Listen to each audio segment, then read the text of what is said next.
Hey, good afternoon, friends on YouTube. It's the JTL. I'm back again, and as promised to some of you who have put comments on the video about my Astro Elite 800s, I went ahead out and got the brand new 2014 Astro A50 wireless. I've been using them now for a week or so. And so I thought I'd jump in here and let you guys know what I thought about the Astro A50 wireless in general, and maybe a little bit about what I think about them in comparison to the Elite 800s. So first off, I'll take you through, box and stuff. So like Astro's products of the past, it has the sleeve. Everybody loves the sleeve. It's wintertime. Even your electronics need to be warmed up. And let's see, so then it opens up like so. Look, in there is stuff, and you get the normal stuff. If you're familiar with the A50s from generation past, then that's what you get. There's not really much to go over, special or new. But let me show you what the headset looks like. Okay, so here's the headset. Here's the headset. It's got a nice, soft, sort of micro, soft, touchy, almost rubberized feel. Everything in this version, because this is the PlayStation 4 version, is blue in color. So you get your blue cables, and you get a blue power button. Get that in there. Yeah, blue power button. It has the same sort of soft fabric. This is not a faux leather. It's a soft fabric that covers the ear cups.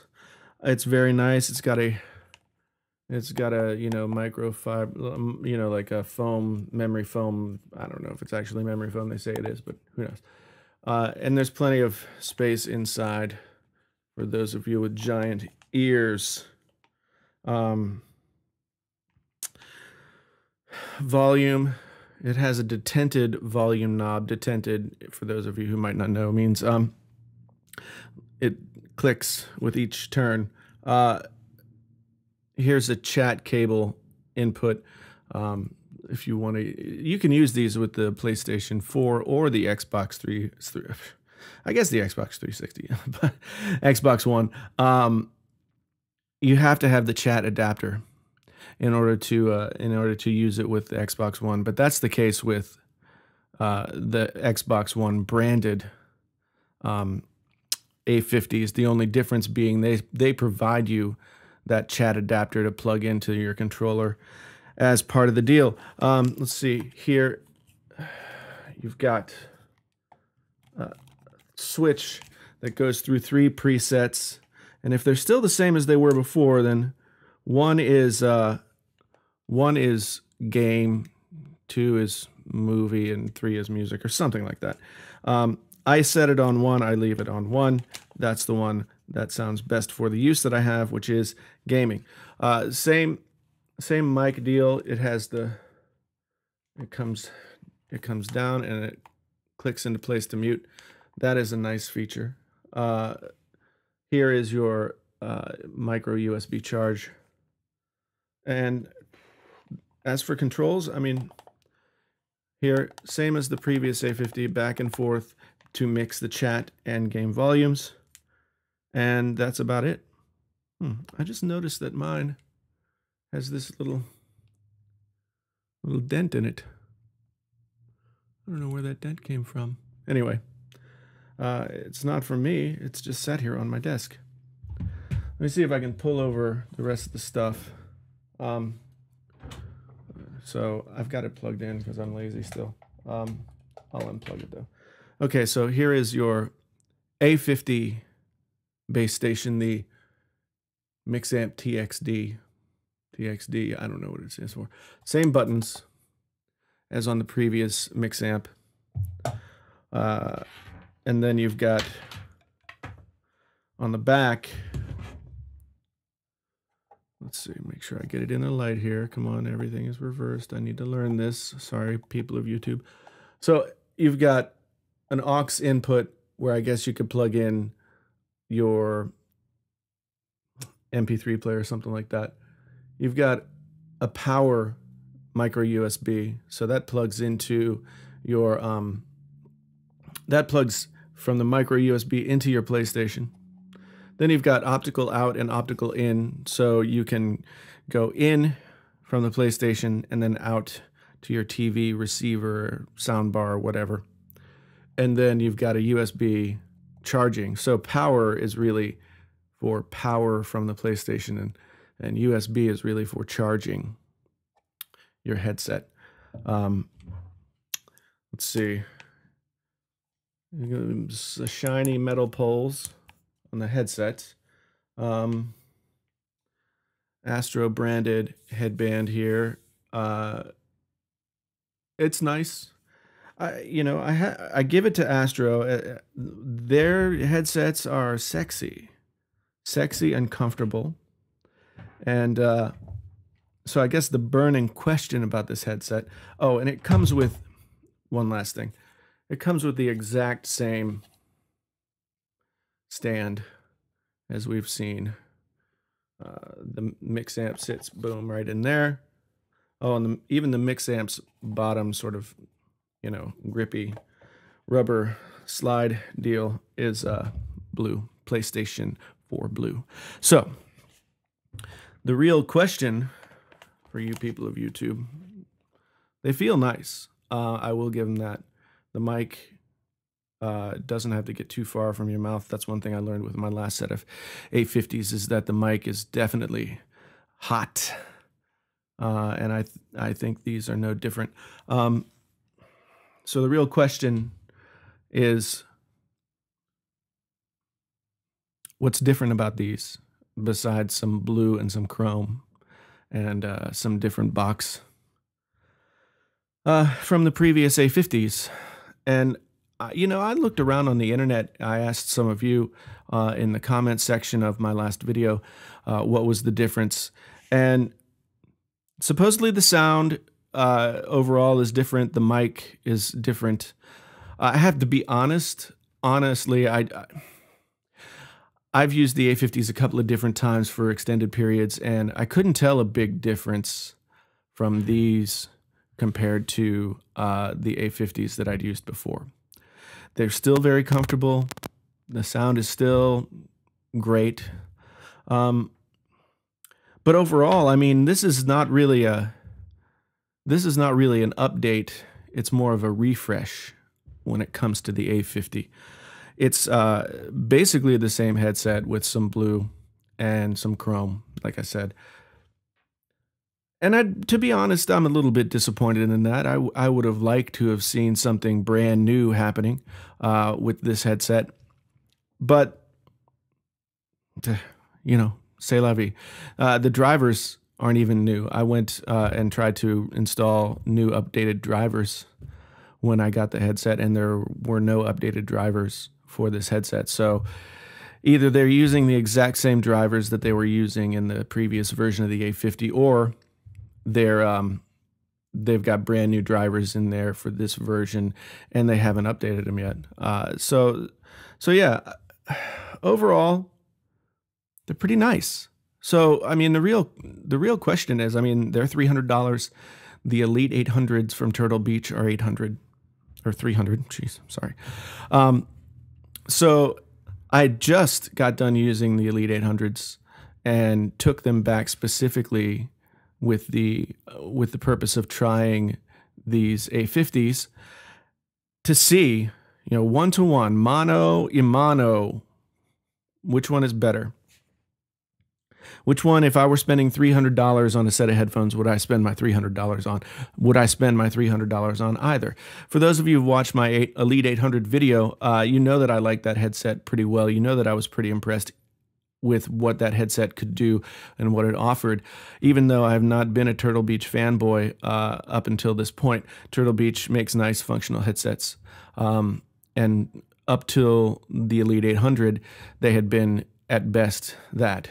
Somewhat nice and functional, but not really stepping above and beyond that the way Astro had. I mean, this is a nicely built premium headset that feels good, it's comfortable, and it performs well. But I'm going to say this, people. At this point, Turtle Beach has closed the gap. I mean, if you just want to go feature for feature, and maybe features don't matter as much to you as they would to other people.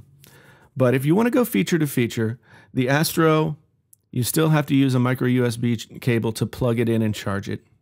There's no indication of when that charge might run out, so your best bet after a long gaming session is to go ahead and plug it in and charge it.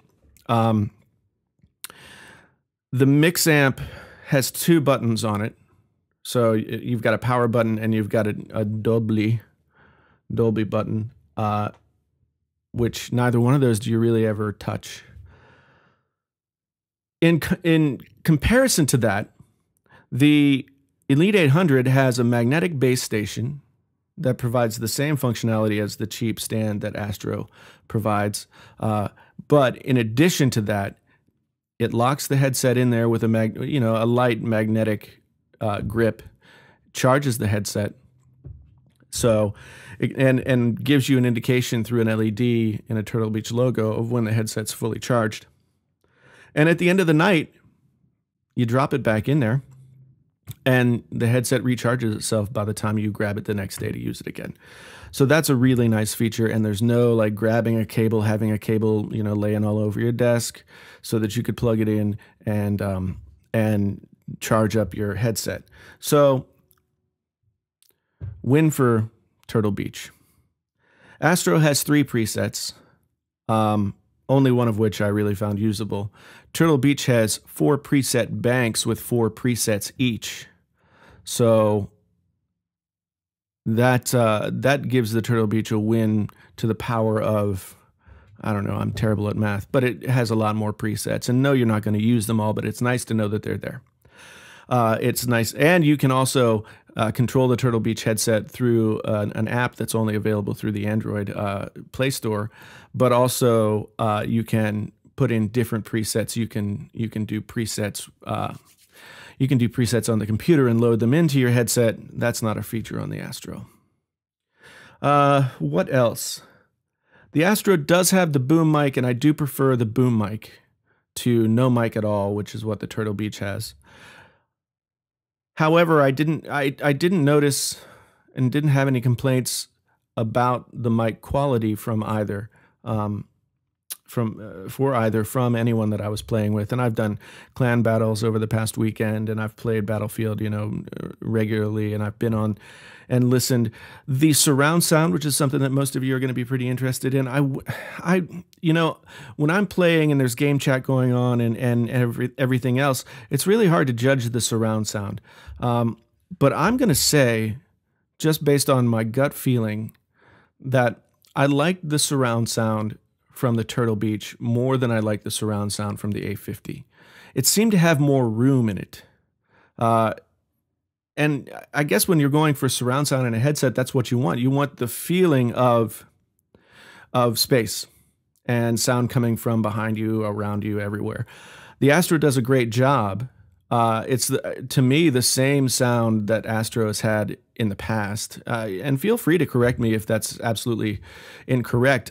I don't have an older set of Astro A50s here to A/B back and forth and compare. But I felt like the Turtle Beach was more roomy, and I felt like I had more ability to customize the sound to the way that I might want it if I were to want to do that, for sure. And Astro doesn't give you that option. Astro doesn't have noise cancellation at all, and the Turtle Beach does. And the noise cancellation in the Turtle Beach worked incredibly well. But that's a feature that's neither gonna enhance your gaming unless you're in a noisy environment and trying to play, or not. So it's an add-on feature. Astro also doesn't have Bluetooth to hook up to your computer or to your smartphone or any of that stuff. It has a jack in the back where you can plug your smartphone into the base station, but it's an inelegant solution compared to the Bluetooth that the Turtle Beach offers you. So Turtle Beach wins there. The Bluetooth in the Turtle Beach worked it really well, and I used it while I had the headset a bunch. And I can't see myself using the Astros other than here at the desk playing a game. Which brings me to overall sound quality. If I were to want to use the Astros or the Turtle Beach as something to listen to, you know, movies or music on in casual, everyday listening, I think either would be fine. I think I preferred, again, the Turtle Beach. The Turtle Beach just seemed to have a more natural sound. When you set it to music mode, it didn't add anything, you know, no huge thumping bass, no overextended highs, no nothing like that. It just seemed to work pretty well. And I you know, it was comparable to the other headsets that I use exclusively for music. The Astros, they probably about the same, but the Astros, I don't know. They felt a little looser on my head, which is something that Astro is known for, at least in my experience, a much looser fit. And because there's so many moving parts, they're a little rattly. So I guess I'd have to say that that's a wash right there. You know, neither one really wins or loses, but the Turtle Beach does give you more options yet again. So, you know, in conclusion, I put these two headsets together head to head. You know, there are Astro fanboys and girls out there. There are Turtle Beach fanboys and girls out there. And I don't necessarily put myself in either camp. I've hated on Turtle Beach. I've been disappointed by Astro in the past through shoddy workmanship. And you know, you can even see here, when I took this out of the box, there's a little divot in the microphone that I didn't notice. Now, that doesn't look like an intentional design divot. So I don't put myself in either camp as either a fanboy of either. But if you go head to head, now that Astro has sort of stayed at the same water level with their device, and Turtle Beach has really made an effort to come up and meet them, if not surpass them. If you want to, between Astro A50, Turtle Beach Elite 800, which one is the best? If you want the most headset you can buy, when everything else is equal, sound quality, etc., the most for your money, the most functionality, ease of use, etc., then Turtle Beach and the Elite 800 wins. If you want, you know, what's been known to be the high water mark for headsets and has just doubled down on that status with some new packaging and some new cosmetics, basically, then you can't go wrong with the A50s either. But if it were me, if I'm going to decide which one of these to buy, I think ultimately I'd go back and revisit the 800s and go with the 800s. The Astro is a nice piece. For those of you who love Astro, it's going to be great for you. But the Turtle Beach Elite 800, with its charging base, with its noise cancellation, with its Bluetooth functionality, the choices that you have in setting it up for sound, I mean, it just gives you much more flexibility. And you're no longer suffering with subpar sound to get that flexibility, which has always been a knock on the Turtle Beach, in my opinion. And the quality build of the headset is much better. I mean, if the Elite 800 takes the place of like the XP 510, which I've also used, the XP 510 felt cheaper. It was rattly. It didn't work really well in that fit and finish. Whereas the Elite 800 is a solid package, really nice materials, very well made, and 100% a great headset. So for me, the Elite 800 is the winner. The A50, they doubled down on what they were doing. They're still a great product. But if I'm going out and spending $300, I'm going to spend it on the Elite 850. Tell me what you guys think down in the comments of the video. Tell me what other questions you might have for me. Let me know what's going on. Please subscribe. I'm just about to hit 300 subscribers if you guys don't leave before, my 20 minutes are up here. Let me know what you think. I appreciate you guys watching. I'm the JTL. I'll be back again with another review. Until then, I'm out.